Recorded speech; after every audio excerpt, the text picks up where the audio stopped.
So you know that feeling, right? You're on the edge of a major decision and everything is going flawlessly. It may be a new relationship, it may be a new job offer, it may be a move to a new city. And you have all these plans set up, but there's this little tiny nagging voice that's also telling you, no, this isn't it.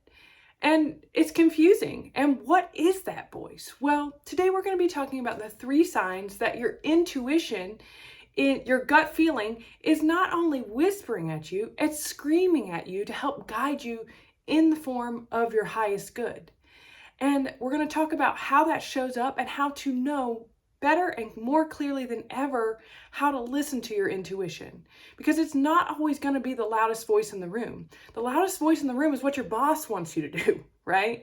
It's what your partner wants you to change. It's what others think and project onto you. So we're going to learn, instead of an outward expression of what people want you to do, what your highest self, your inward expression, is begging you to listen to and to follow, because it knows better than anybody else where you need to go next. So stick with me to the end and we'll get to the 3 signs that allow you to tune in better and understand more fully. So before we jump into the signs, let's talk about why it's so hard to listen to your intuition. Well, everyone wants to give you a direction in some way or another, right? From the outside. And also, we've been told this whole time and throughout our whole lives that intellect was more important than intuition.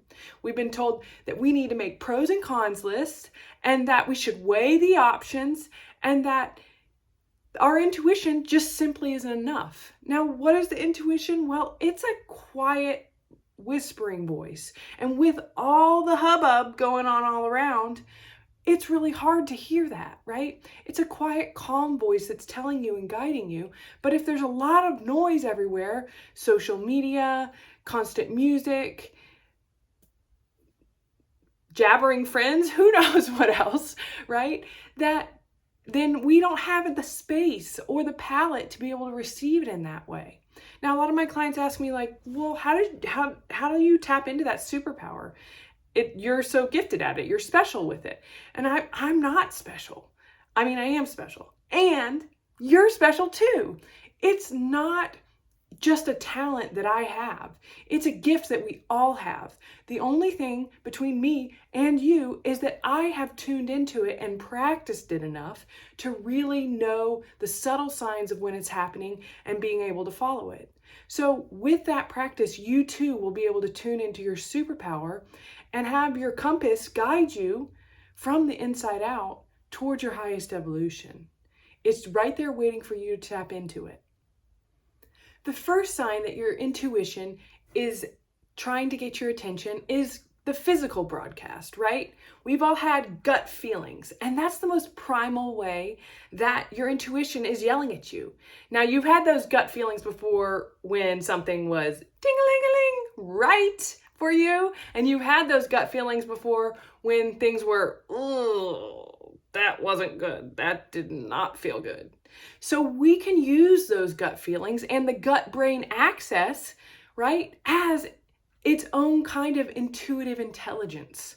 So how do we tune into that? Well, we tune into this physical broadcast that our intuition is giving us by asking ourselves the question, does this make me feel expansive or does this make me feel constrictive? Right? Maybe you got that job offer and maybe you went out on that date with that person who was perfect on paper. But every time you think about it, you feel a little knot in your stomach or tightness in your chest, right? So we can tune into that, say, ooh, something's not right here. My intuition is telling me the way it's constricting to protect me, to cover my heart, something doesn't feel right, is telling me that something's not right, and I can honor that.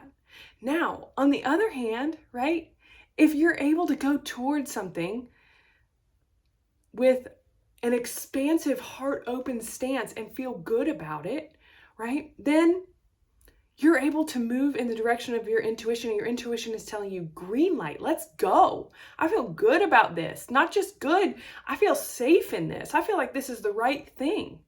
right? And so one thing that helps you to tune in and follow your intuition that's really valuable is to understand that we're not making decisions for the rest of our life, right?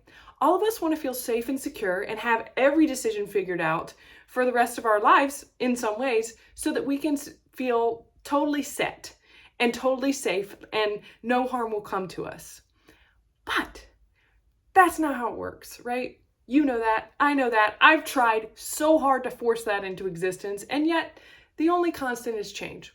So we're just making the next right step.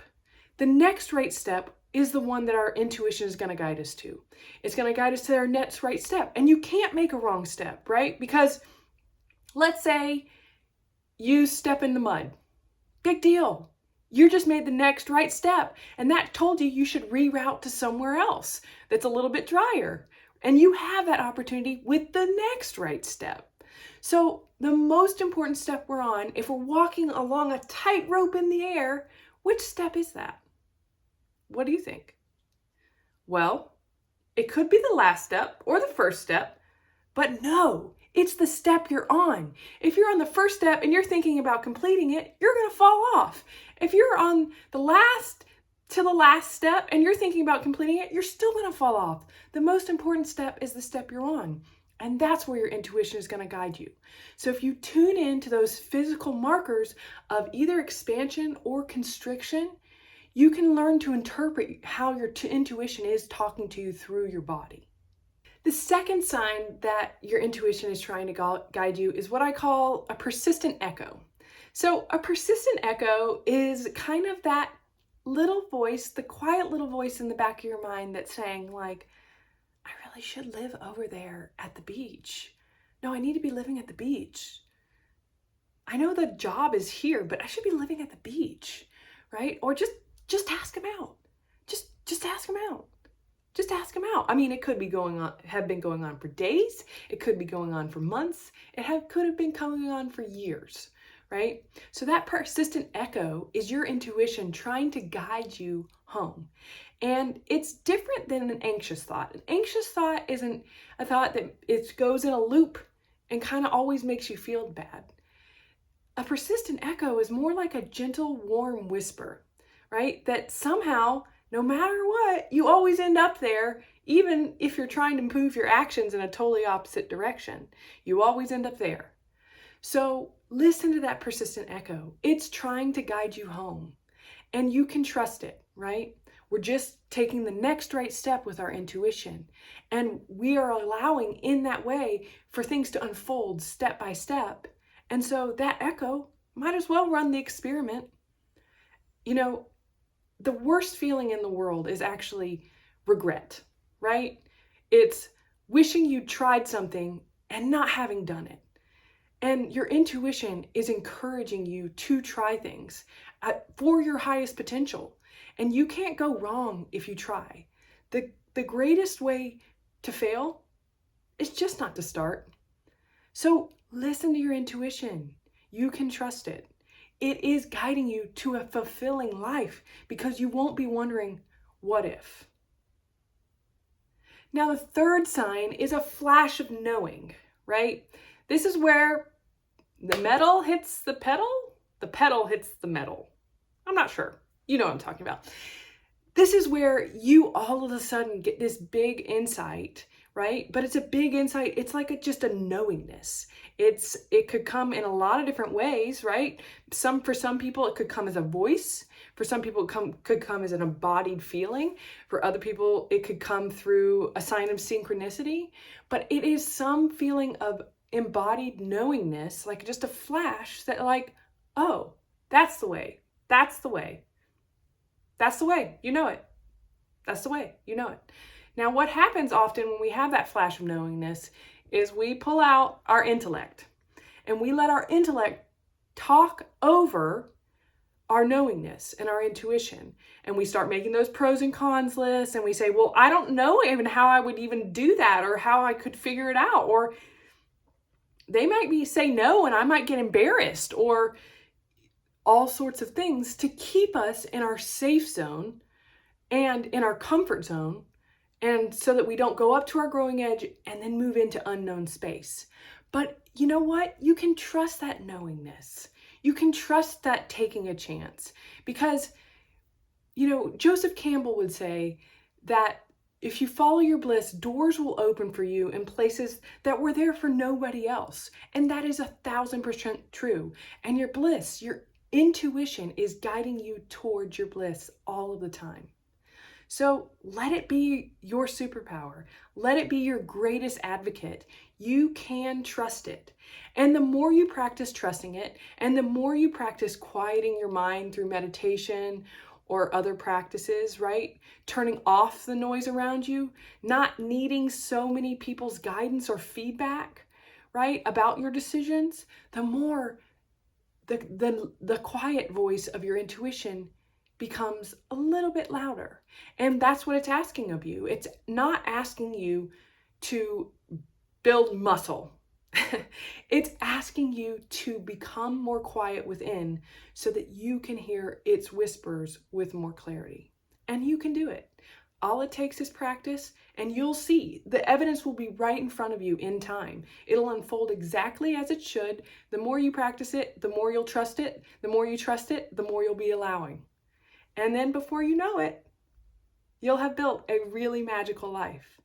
There are benevolent, positive powers in the universe rooting for you. Let them guide you through your intuition. So those are the 3 signs that your intuition is talking to you. Undeniable, right? The physical broadcast, the echoes, and the flash of knowingness. If this information was helpful for you, please like or subscribe or leave a comment below. Let me know how your intuition shows up for you. It's different for everybody, and I'd love to know what's going on in your experience, if that brings up doubts or how it's worked out for you in the past. Thanks for joining me on my journey. I love being here with you, and I love being around people taking the time to tune in and tune up.